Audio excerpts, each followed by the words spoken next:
He leído más de 1000 libros de no ficción. Y puedo decirte, después de años de búsqueda, que la inmensa mayoría no valen el papel en el que están impresos. Pero dentro de esa montaña de ruido hay joyas. Unas pocas ideas tan poderosas, tan fundamentales, que pueden cambiar el rumbo de una vida. He destilado esos 1000 libros en 33, y hoy voy a darte un mapa del tesoro para navegar sus lecciones más transformadoras, una por una. Soy Javier, y en la última década mi única obsesión ha sido esta: sumergirme en el océano del conocimiento humano para encontrar las perlas. Esas pocas ideas que, una vez entendidas, lo cambian todo. Prepárate, porque lo que estás a punto de recibir es la biblioteca de una vida, condensada. Ahora, ante una promesa tan grande, la pregunta es inevitable: ¿por dónde empezamos? ¿Cómo digerimos una montaña de sabiduría sin ahogarnos en ella? La respuesta es simple, y es la única que tiene sentido. Empezamos por el principio de todo. Por el lugar donde nace cada decisión, cada acción y cada resultado en tu vida, tu mente. Antes de intentar cambiar el mundo, antes de perseguir el éxito, la riqueza o el amor, debes actualizar tu sistema operativo interno. La mayoría de la gente fracasa no por falta de esfuerzo, sino porque intentan correr un software del siglo XXI en un hardware mental de la edad de piedra. Estos primeros libros son la actualización fundamental que necesitas. El punto de partida es Hábitos Atómicos de James Clear. La idea es devastadoramente simple pero profunda. Olvídate de las metas gigantescas. No intentes ser una persona completamente nueva mañana. Eso es una receta para el fracaso. En su lugar, enfócate en ser un 1% mejor cada día. El secreto no está en la intensidad de tus ambiciones, sino en la consistencia de tus sistemas. Clear nos enseña que no te elevas al nivel de tus metas, caes al nivel de tus sistemas. Y más importante aún, cada pequeña acción, cada hábito, es un voto que emites para el tipo de persona que quieres ser. La identidad no se piensa, se construye, un pequeño hábito a la vez. Pero tener buenos hábitos es como tener un coche perfectamente afinado, sin saber a dónde ir. Necesitas la creencia fundamental que lo impulse. Y aquí es donde Mindset de Carol Dweck se vuelve crucial. Dweck divide el mundo en dos mentalidades. La mentalidad fija cree que tus habilidades, tu inteligencia, tu talento son innatos, tallados en piedra. O lo tienes o no lo tienes. La mentalidad de crecimiento, por otro lado, cree que todo puede desarrollarse a través de la dedicación y el esfuerzo. Solo una de estas creencias te permite evolucionar.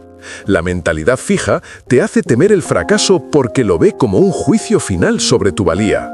La mentalidad de crecimiento ve el fracaso como lo que es: información, una oportunidad para aprender. Cambiar esta creencia fundamental es como pasar de un camino cerrado a una pradera abierta de posibilidades. Con los sistemas correctos y la creencia adecuada, hay una fuerza más, una especie de magia científica que puedes usar a tu favor. Esto nos lleva a El efecto expectativa de David Robson. Este libro recopila una cantidad asombrosa de evidencia científica que demuestra algo que las tradiciones de sabiduría han sabido siempre: tus expectativas moldean activamente tu realidad. No es pensamiento mágico, es neurociencia. Si crees que un tratamiento te va a curar, es más probable que lo haga. Eso es el efecto placebo. Si crees que un vino es caro, literalmente te sabe mejor. Si crees que puedes superar un desafío, tu cuerpo y tu mente liberan los recursos para hacerlo. Robson no te pide que seas un optimista ingenuo, te pide que seas un realista estratégico. Utiliza tus expectativas como una herramienta, no como una profecía aleatoria. Ahora que hemos instalado el software básico para el cambio, debemos entender los bugs, los fallos inherentes a nuestro sistema. Aquí es donde entra el titán. Pensar rápido y despacio, de Daniel Kahneman, ganador del Premio Nobel. Kahneman revela que tu mente opera con dos sistemas. El sistema 1 es rápido, intuitivo, emocional, casi automático.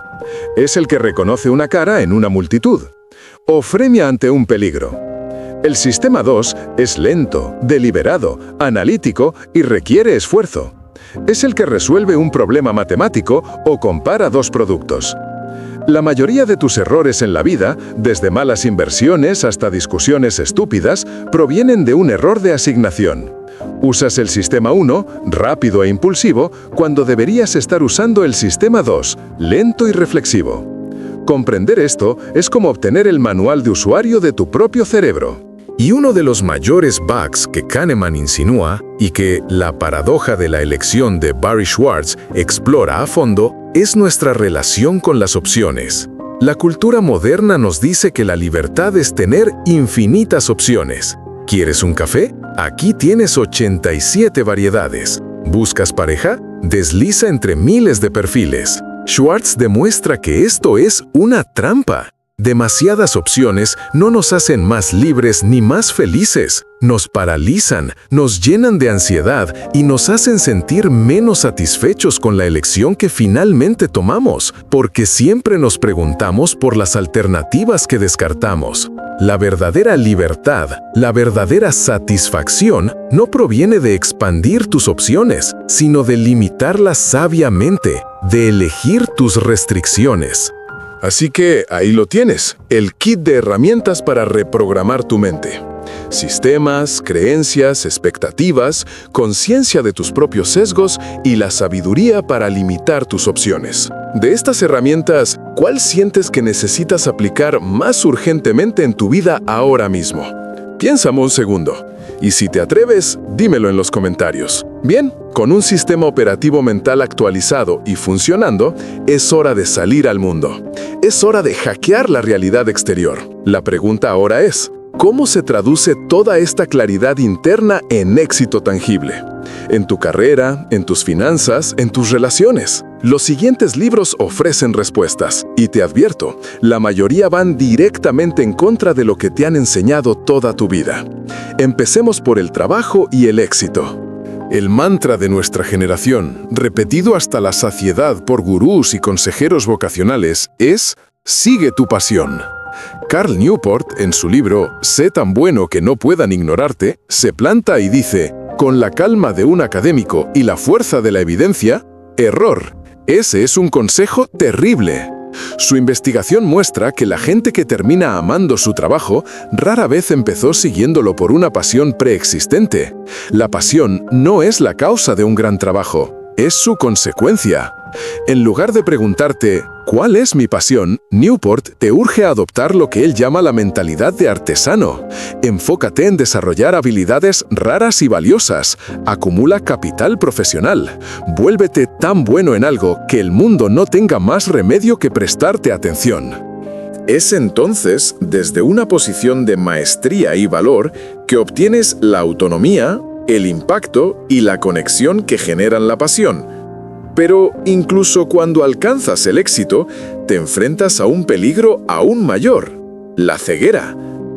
El libro favorito de Steve Jobs, El dilema del innovador, de Clayton Christensen, explica por qué. Imagina la sala de juntas de Kodak en 1975. Un ingeniero les muestra un prototipo torpe, una cámara sin película. Los ejecutivos, sentados sobre una montaña de dinero hecho vendiendo rollos de película, sonríen con condescendencia y archivan el proyecto. No vieron una innovación, vieron una amenaza a su presente. Estaban tan enfocados en hacer mejor lo que ya hacían que fueron incapaces de ver la ola que se los tragaría por completo. Christensen demuestra que las grandes empresas no fracasan por ser estúpidas, sino por ser demasiado buenas en lo que las hizo exitosas.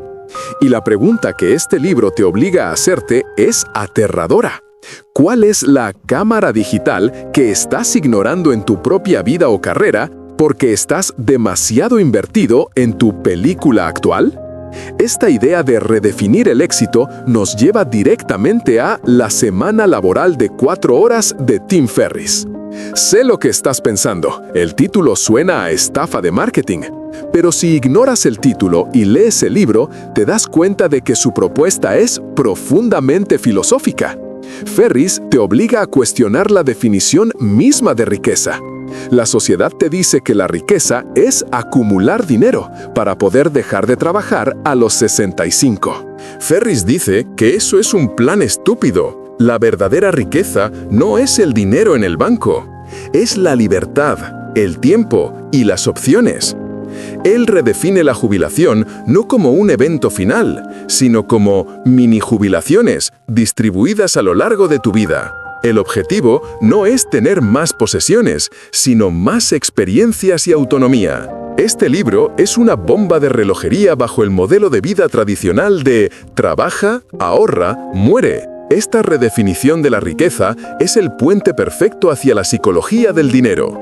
Y no hay mejor guía que la psicología del dinero. Housel argumenta que el dinero no es una hoja de cálculo, es un campo de batalla emocional. Nadie es racional con el dinero. Tomamos decisiones financieras basadas en nuestras experiencias personales, miedos y deseos, no en un análisis lógico. Su idea más potente es la distinción entre ser rico y ser adinerado. To be rich versus to be wealthy. Ser rico es visible. El coche caro, la casa grande, es un nivel de ingresos para gastar. Ser adinerado es invisible. Es el dinero que no gastas. Es la libertad financiera, la capacidad de despertarte un día y decir, puedo hacer lo que quiera con mi tiempo. La mayor riqueza, argumenta Housel, es la que no se ve. Ahora, con la mente, el trabajo y el dinero en perspectiva, llegamos al dominio más complejo y a menudo más doloroso, el amor y las relaciones. Aquí, las ilusiones son aún más profundas. Consigue el amor que deseas, de Harville Hendrix, presenta una teoría que, una vez la entiendes, es imposible de ignorar. Inconscientemente, no buscamos una pareja perfecta, buscamos a alguien que recree las heridas emocionales no resueltas de nuestra infancia. Si tu padre era emocionalmente distante, te sentirás inexplicablemente atraído por parejas distantes. ¿Por qué? Porque una parte profunda de tu psique quiere ganar esta vez, quiere sanar la herida original. Una relación consciente, según Hendrix, no es evitar el conflicto, es entender que el conflicto es una oportunidad dorada. Es tu niño interior pidiendo ayuda y tu pareja es la persona que, con suerte, puede dártela. Dejas de culpar al otro y empiezan a trabajar juntos para sanar las heridas del pasado. Y si Hendrix nos da el porqué de nuestras elecciones de pareja, John Gottman, en 7 principios para hacer que el matrimonio funcione, nos da el cómo para que sobreviva. Gottman es el investigador de relaciones más importante del mundo. Durante décadas ha observado a miles de parejas en su laboratorio del amor. Sus conclusiones destrozan mitos. Descubrió que las parejas felices no son las que no pelean. De hecho, pelear puede ser sano. La clave no es si pelean, sino cómo pelean. Descubrió que el desprecio es el veneno número 1, el predictor más fiable del divorcio.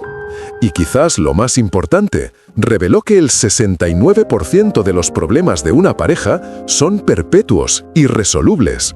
Las parejas exitosas no los resuelven, aprenden a vivir con ellos, a gestionarlos con humor y afecto. Dejen de intentar cambiar al otro y empiezan a navegar sus diferencias. Entonces, ¿para qué todo esto?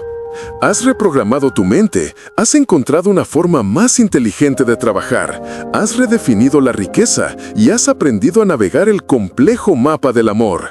Te has vuelto eficiente, exitoso, quizás incluso feliz. Pero tarde o temprano, en una noche silenciosa, la pregunta volverá a susurrar. ¿Cuál es el sentido? Aquí es donde dejamos los hacks y entramos en el territorio de las preguntas definitivas. El propósito, la mortalidad, la locura del mundo moderno. No se puede empezar esta conversación sin El hombre en busca de sentido de Viktor Frankl. Este no es un libro que lees, es un libro que te atraviesa. Frankl, un psiquiatra, sobrevivió a los campos de concentración nazis, incluido Auschwitz, y de ese infierno extrajo la lección más importante sobre la existencia humana. El sufrimiento, observó, es inevitable, pero la forma en que respondemos a ese sufrimiento es una elección. Frankel caminaba por los barracones helados y, como psiquiatra, su mirada era clínica y humana a la vez. No miraba la salud física de los prisioneros, sino su mirada.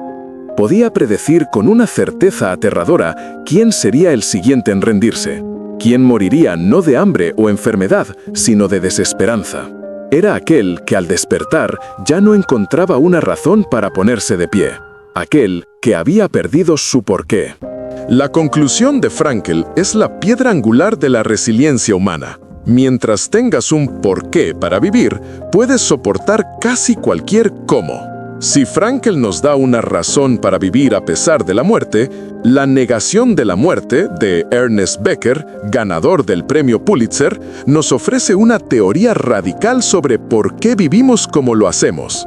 La tesis de Becker es que la motivación fundamental de toda la actividad humana, desde construir imperios hasta escribir poesía, es nuestro terror primordial y reprimido a la muerte.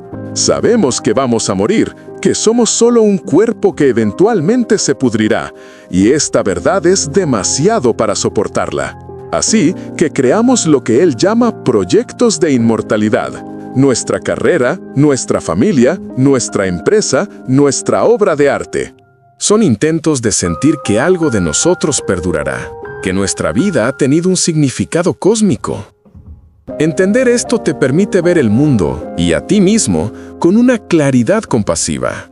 Ves la lucha desesperada por la importancia en todos y entiendes que es solo una defensa contra el olvido. Este miedo a la finitud y a la incomodidad nos lleva a un problema muy moderno, diagnosticado brillantemente en La transformación de la mente moderna, de Jonathan Haidt y Greg Lukianoff. El libro se pregunta, ¿por qué las generaciones más jóvenes en Occidente, que objetivamente viven en el mundo más seguro y próspero de la historia, reportan niveles récord de ansiedad y depresión? Los autores, con datos abrumadores, argumentan que se debe a tres grandes falsedades que hemos empezado a enseñarles. Lo que no te mata, te hace más débil. Fragilidad. Confía siempre en tus sentimientos. Y la vida es una batalla entre gente buena y gente mala. Combinado con la sobreprotección y la falta de juego libre, hemos creado una generación antifrágil, que se debilita con el estrés en lugar de fortalecerse. Nos estamos volviendo, como sociedad, alérgicos a la incomodidad necesaria para el crecimiento. Y finalmente, ninguna conversación sobre el significado puede ignorar la base biológica que lo sostiene todo: tu salud. Outlive, Sobrevivir, de Peter Attia, es quizá el libro más importante que puedas leer sobre tu propio cuerpo. Attia, un médico obsesionado con la longevidad, argumenta que la medicina actual, Medicina 2.0, es excelente para tratar enfermedades agudas, pero terrible para prevenir las crónicas. Y la estadística es clara.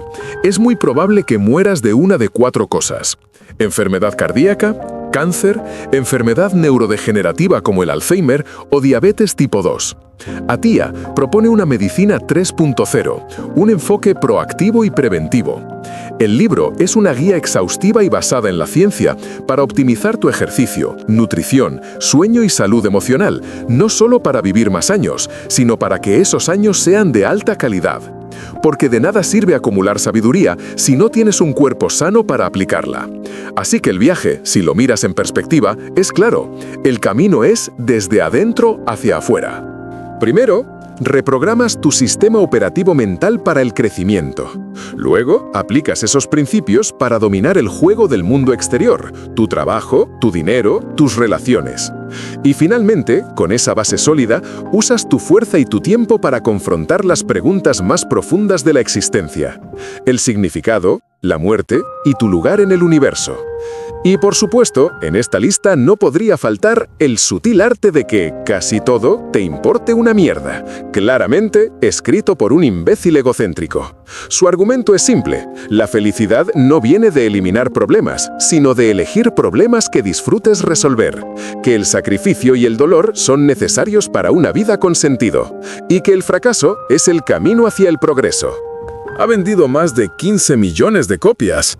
Así que parece que a la gente, efectivamente, le importan demasiadas cosas equivocadas. Si este viaje por 33 mentes brillantes te ha aportado algo de luz, la mejor forma de agradecérmelo es con un me gusta. Y sobre todo, suscribiéndote para que podamos seguir teniendo estas conversaciones. Es el combustible que necesito para seguir creando. Un último consejo, guarda este video. El conocimiento que de verdad importa, el que desafía lo convencional, a veces tiene una vida frágil en el mundo digital.